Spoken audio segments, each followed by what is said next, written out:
Donald Trump, take notes, because right now the American people are mad at you. Call it a reckoning if you want, not just for Trump, but for those lawmakers who've hitched their wagons to the MAGA movement. 60% disapprove of Donald Trump's performance as president. It's a near record low for him.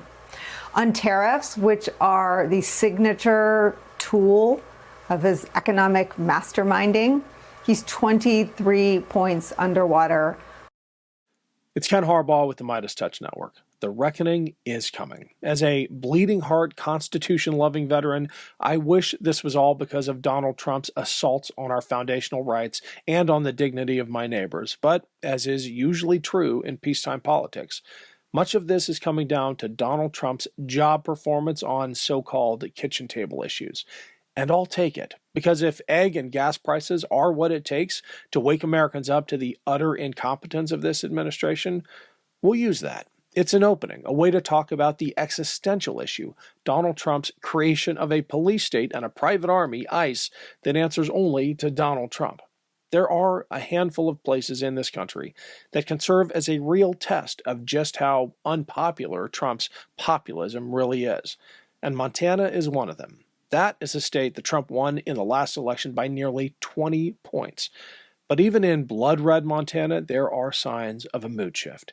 And if it happens there, it'll happen everywhere. I asked Ryan Busse to join me. He was Montana's Democratic nominee for governor in the last cycle, and he has kept his finger on the pulse of issues that affect families and workers, not just in Montana, but around the country. And he has thoughts on how attitudes towards Trump are shifting. Here's our conversation.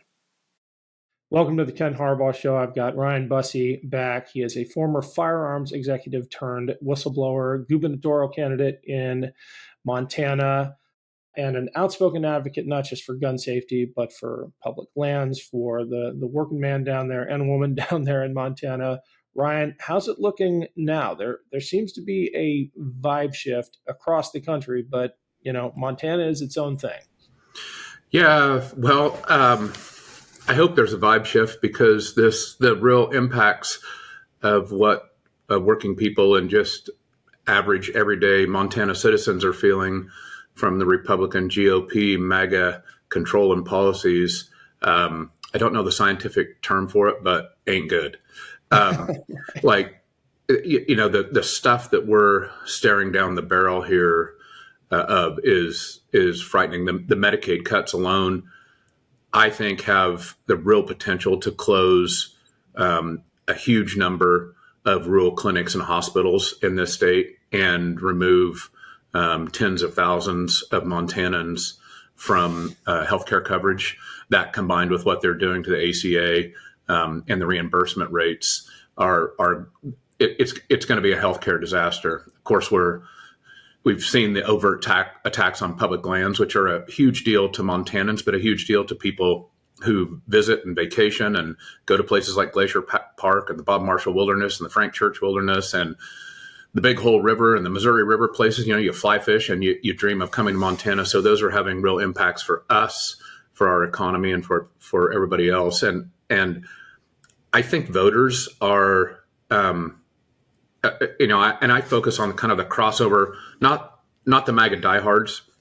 They ain't ever changing their mind, right? Trump could light their houses on fire with their families in them, and they'd still be pro-MAGA. But the crossover voters who just casually voted for Trump or voted for Republicans, these are the people who are really being hurt. And I do think there's a vibe shift there. There are going to be a lot of people watching this, and I sometimes succumb to this myself, who say, the signals were all there. This is not a surprise. There's no mystery that these cuts were coming. There's no mystery that the tariffs were going to hurt regular people if you just paid attention. Why now? I mean, it's a little late, after the election to start complaining about the guy you put into the office. How do you respond to that? Yep. I look at him, give him a hug, and say, you're right. And also, do you want to win or you want to keep saying that shit? The truth is, one of the first big Substacks I wrote was entitled "We Didn't Vote for This," and it goes right to the point you're making. It's easy for those of us who follow politics and who are dedicated to, being in elections, to caring so much that we get up and read the news every day and watch podcasts like this. It's easy for us to say, gee, Christmas, didn't you see this coming? Like he told you he was going to tariff everything. He told you he was going to fire X, Y, and Z. Yeah, he did.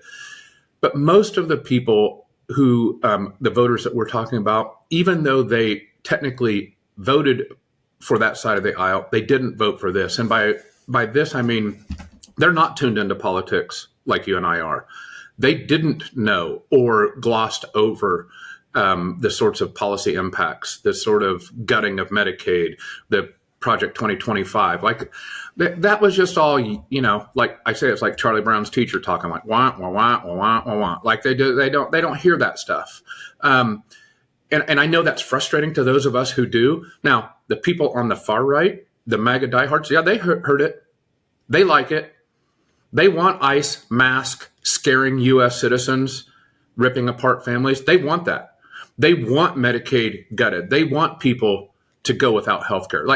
Yes, they did vote for that. They want tariffs till the tariffs hit them. But the large group of people in the middle, and I know people say, well, there's really no crossover voters anymore. There's really no, I just don't buy that. There's a bunch of people who casually voted for Trump who in the past have casually voted for Democrats. And the things that Trump is doing now are impacting these people. And we have to make sure they understand why their health care is going away, why tariffs are killing the economy. They are casual voters. They don't tune into this. Hey, it's Ken Harbaugh. Quick break to say thank you to everyone who's been following and supporting this show and this channel. None of it happens without you. And if you haven't yet subscribed to my Substack page, I'd really appreciate the follow. It's a great way to make sure you never miss an episode. It's free to sign up. And if you're able to pitch in a few bucks, every dollar goes back into the show. Just search for The Ken Harbaugh Show on Substack or click the link below. Thanks. Tell us about Montana Knife Company. Okay, what a rich story we got here on this dude. Guy, Josh Smith is his name. He and by the way, this has been a big national story too. So I'm not telling some back home story about a Montanan down the road here.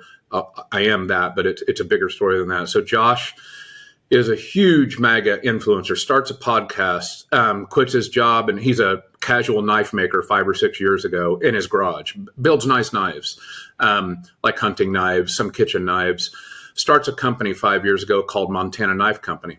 By the way, under the presidency of Joseph Biden. And he starts his company and it goes nuts. And his podcast goes nuts. And he has every right-wing influencer, Tulsi Gabbard, he's best buddies with Donald Trump Jr. So this sort of hardcore, like MAGA diatribe that comes out of these sorts of right-wing podcasts, this guy is a purveyor of it, but his business is going good too. He is on the stage with Donald Trump. He has, inauguration watch parties in DC. The who's who of the MAGA world visit his podcast. Then a few months after the election, as Josh is building a new factory, some of which was funded, by the way, with grants from the presidency of Joseph R. Biden, he's building this new factory, and the stuff he's putting in the factory the prices start to skyrocket, and the steel he's going to buy begins to skyrocket, and Josh freaks out, and he apparently, I don't know this, but apparently he tried to call his MAGA buddies who said, sorry, President loves tariffs. And Josh starts going on his podcast and doing social media rants about, holy shit, the tariffs are going to ruin my business. This machine I'm buying from Germany is up $300,000. This and blah, blah, blah, blah, blah, blah, blah. So the tariffs have come home to roost for Montana Knife Company. And Josh is beside himself. And it's sort of a case study on this one. There's a bunch of schadenfreude in. I get it. Like, he knew what was coming. He was on the stage with Trump. He heard tariffs all the time. So it's very tough to feel sorry for Josh Smith. He knew what was coming. But the 100 people that work for him, I bet you a third of those didn't know what was coming. And it's a case study on, like, on the FO of the FAFO. I think Josh might fall in the category of those who, if Donald Trump set their house on fire with their family in it, he'd still vote for Donald Trump. No doubt about it. He hasn't No given doubt any about it. indication otherwise, but I'm glad that you're focusing on the other people who are being hurt, and they might be gettable. My question for you has to do with the Democratic brand, though, because we are hearing that, the only thing as unpopular as Republicans out there are Democrats. How do you parse that? How do you win people over, not just away from Republicans, but into the Democratic fold? Well, there's really no getting around the fact that, it's a national branding game now. And if you doubt that, my friend John Tester, 18-year senator, there's no way a guy like that should lose a race like he just did by 9 points.